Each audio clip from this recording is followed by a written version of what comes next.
Okay, sekarang nak buat sup untuk anak-anak. Mula-mula panaskan minyak dan tumiskan 4 sekawan. Okay, bawang merah, bawang putih.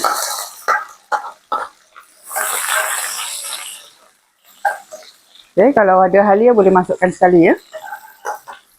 Yang 4 sekawan ni, bunga lawang semua ni tak perlu banyak-banyak. Sebab anak-anak dia tak suka sangat kalau berempah sangat kan. Okay, masukkan sikit-sikit je. Tumis sampai betul-betul garing ya. Okay, bawang dah garing, masukkan sedikit air. Kita akan masukkan rempah sup. Okay, masukkan sikit ya, 1 sudu makan saja. Okay, tumis lagi sampai rempah ni pecah minyak ataupun terbit minyak.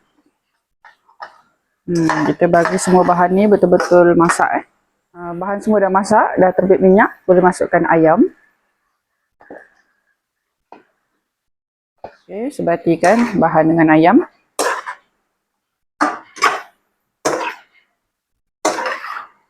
Okay, kita biarkan ayam ni kecut.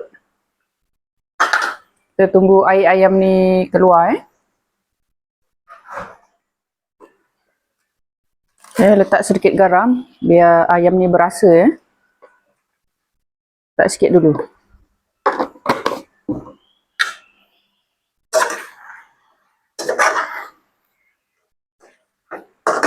Gaul-gaul sebatikan. Okay, boleh masukkan kentang.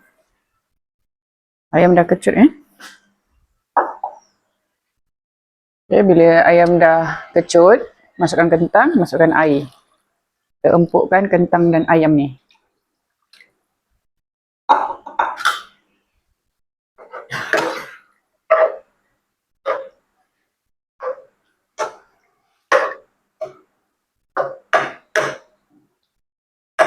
Okay, kita tunggu kentang empuk dan ayam masak. Okay, ayam dah masak, kentang dah empuk. Masukkan sikit cukup rasa. Masukkan garam sikit. Okay, semua bahan dah empuk, kentang dah empuk, ayam dah masak, taburkan daun sup. Alhamdulillah, sup ayam untuk anak-anak dah pun siap. Selamat mencuba.